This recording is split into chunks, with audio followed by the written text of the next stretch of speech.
चलिए, good evening everyone. शुभ संध्या। कैसे हैं आप?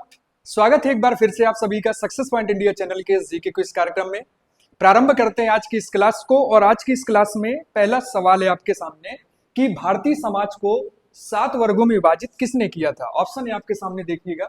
मेगस्थनीज है, अरियन है, स्ट्रैबो है या फिर प्लिनी है। इनमें से किसने भारतीय समाज को 7 वर्गों में विभाजित किया?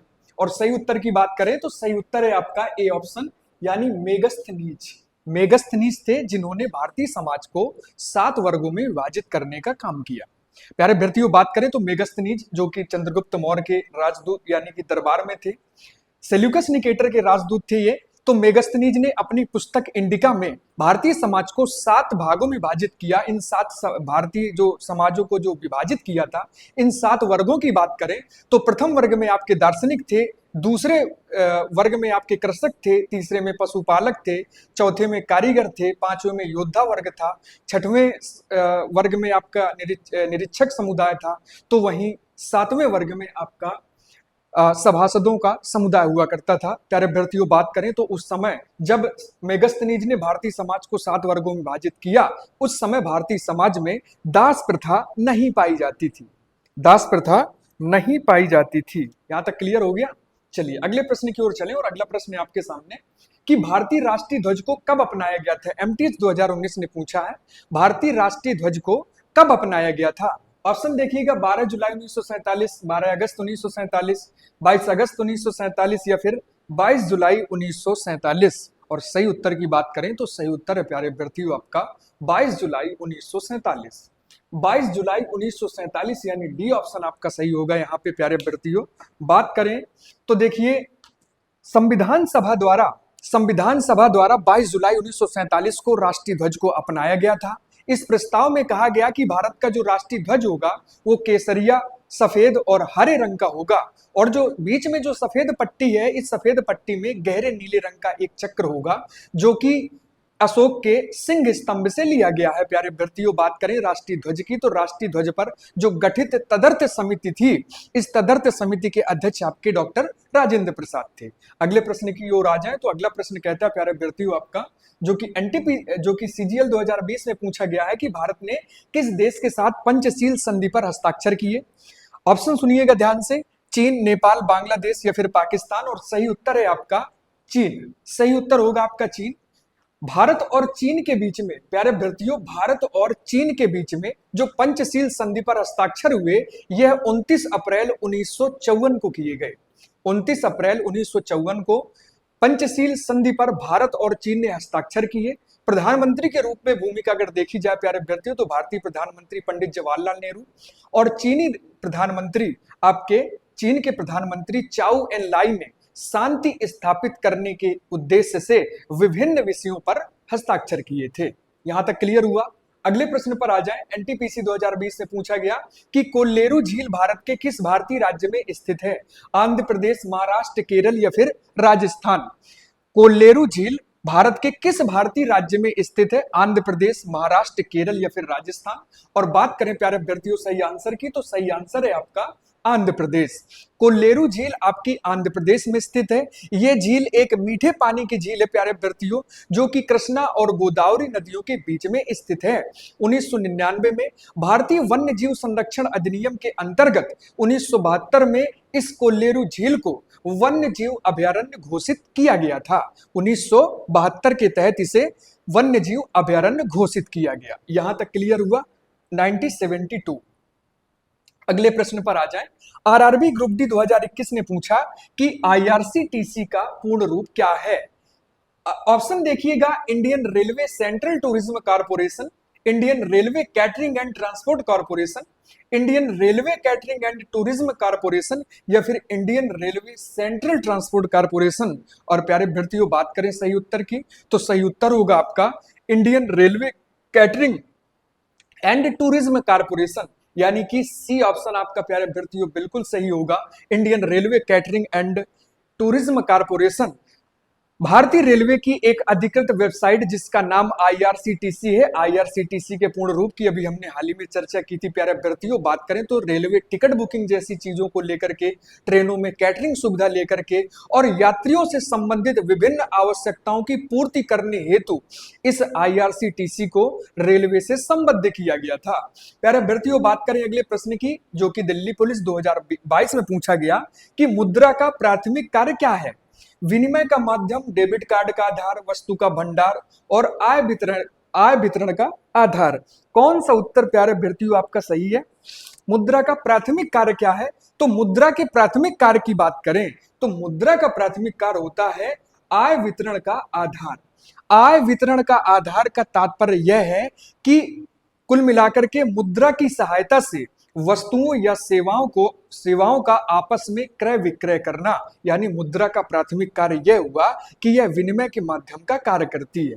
मुद्रा के प्राथमिक कार्य का अर्थ है कि विनिमय के माध्यम का कार्य।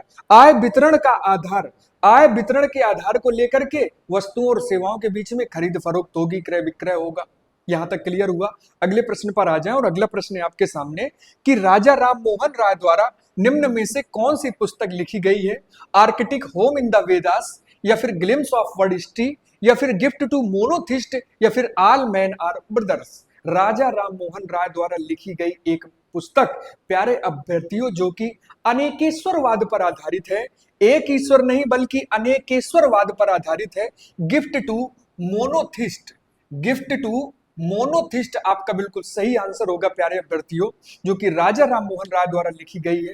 राजा राम मोहन राय की बात करें तो पुनर्जागरण का अग्रदूत, नवजागरण का अग्रदूत, आधुनिक भारत का जनक कहते हैं। संवाद कौमुदी जैसी पत्रिका लिखी इन्होंने। मिरातुल अखबार, बंगदूत जैसी अनेक जो है तो चीजों का प्रकाशन किया इन्होंने। ब्रह्म समाज की स्थापना की और सती प्रथा का विरोध किया, और सती प्रथा के विरोध में जो एक अधिनियम बनाया गया ब्रिटिश सरकार द्वारा, उसमें राजा राम मोहन राय का एक सक्रिय योगदान था।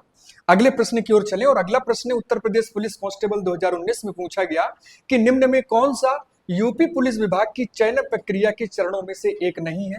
शारीरिक परीक्षण, भाषा परीक्षण, शैक्षिक योग्यता, या फिर आयु पात्रता। निम्न में से कौन सा ऑप्शन सही है प्यारे अभ्यर्थियों? तो सही उत्तर होगा आपका भाषा परीक्षण। भाषा परीक्षण की बात करें तो भाषा परीक्षण जो एक स्टेप है, ये पुलिस विभाग की चयन प्रक्रियाओं के विभिन्न चरणों में से नहीं आता है, इसको समाहित कर दिया गया प्यारे अभ्यर्थियों। बात करें तो देखिए, शारीरिक दक्षता है, शैक्षिक योग्यता हो गई आपकी, साथ ही साथ आपकी आयु पात्रता है। ये सभी पुलिस भर्ती चयन प्रक्रिया के अंतर्गत विभिन्न चरण है। परंतु जो भाषा परीक्षण है, ये भाषा परीक्षण जो है, ये आपका चयन प्रक्रिया का हिस्सा नहीं है, बल्कि इसे लिखित परीक्षा के पाठ्यक्रम में समाहित कर दिया गया है। यहां तक क्लियर हुआ? अगले प्रश्न की ओर आ जाए। उत्तर प्रदेश में सबसे पुराना विश्वविद्यालय कौन है? बनारस हिंदू विश्वविद्यालय, इलाहाबाद विश्वविद्यालय, लखनऊ विश्वविद्यालय, या फिर चौधरी चरण सिंह विश्वविद्यालय मेरठ। कौन सा इनमें से सबसे पुराना विश्वविद्यालय है?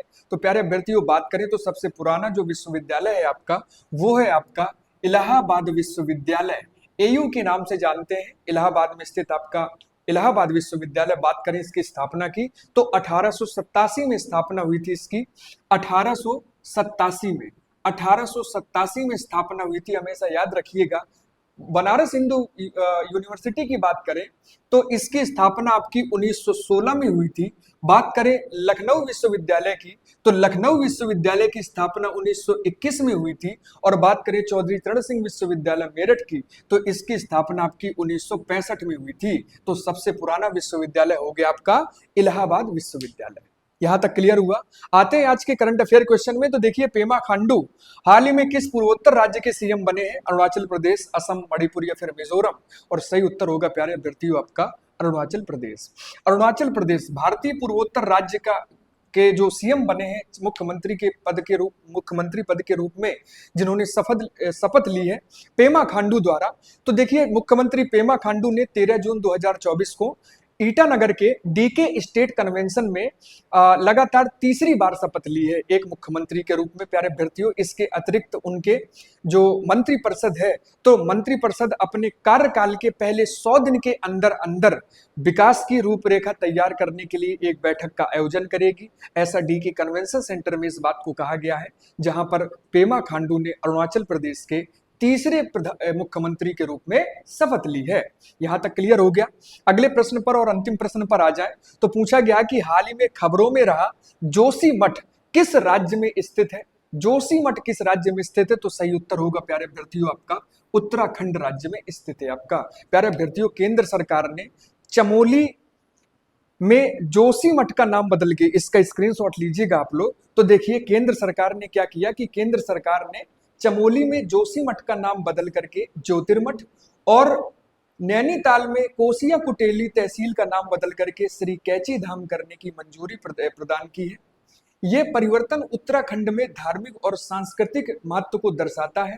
जोशीमठ की बात करें प्यारे अभ्यर्थियों तो 2023 में भूमि धंसने के कारण जोशीमठ जो आपका था ये काफी सुर्खियों में रहा, काफी चर्चा में रहा था प्यारे अभ्यर्थियों। और बात करें आज के सवाल कार्यक्रम की, तो आज के सवाल कार्यक्रम में आज का जो सवाल है, इससे पहले कल की बात करें तो कल का जो प्रश्न पूछा था मैंने, तो कल मैंने पूछा था आपसे कि मिशन इंद्रधनुष भारत सरकार की किस पहल से जुड़ा हुआ। अपनी पिछली कक्षा में हमने पूछा था कि मिशन इंद्रधनुष भारत सरकार की किस पहल के साथ जुड़ा है। 4 ऑप्शन थे उसमें और सही उत्तर है प्यारे अभ्यर्थियों आपका टीकाकरण। मिशन इंद्रधनुष आपके टीकाकरण से संबंधित है और सही उत्तर देने में से आस्था विश्वकर्मा, आरती शिवहरे, क्षमा गुप्ता, सीलू और छोटी रानी, इन सभी ने बिल्कुल सही उत्तर और तेज उत्तर दिया है प्यारे अभ्यर्थियों। बात करें आज के सवाल कार्यक्रम की, तो आज का सवाल है आपके सामने कि रडार प्रणाली में उपयोग की जाने वाली तरंगे कौन सी तरंगे होती हैं। रडार प्रणाली में उपयोग की जाने वाली जो तरंगे हैं वो कौन सी तरंगे होती हैं। पराबैंगनी, इंफ्रारेड, सूक्ष्म या फिर रेडियो। ऑप्शन ध्यान से सुनिएगा, पराबैंगनी किरणें, इंफ्रारेड किरणें, सूक्ष्म किरणें या फिर रेडियो तरंगे। कौन सा सही उत्तर है प्यारे अभ्यर्थियों आपका। ठीक है, सही आंसर करिएगा आप सभी लोग। मिलते हैं आपसे कल बिल्कुल इसी समय इसी क्लास में, तब तक के लिए अपना ख्याल रखिएगा। नमस्कार, जय हिंद, शुभ रात्रि।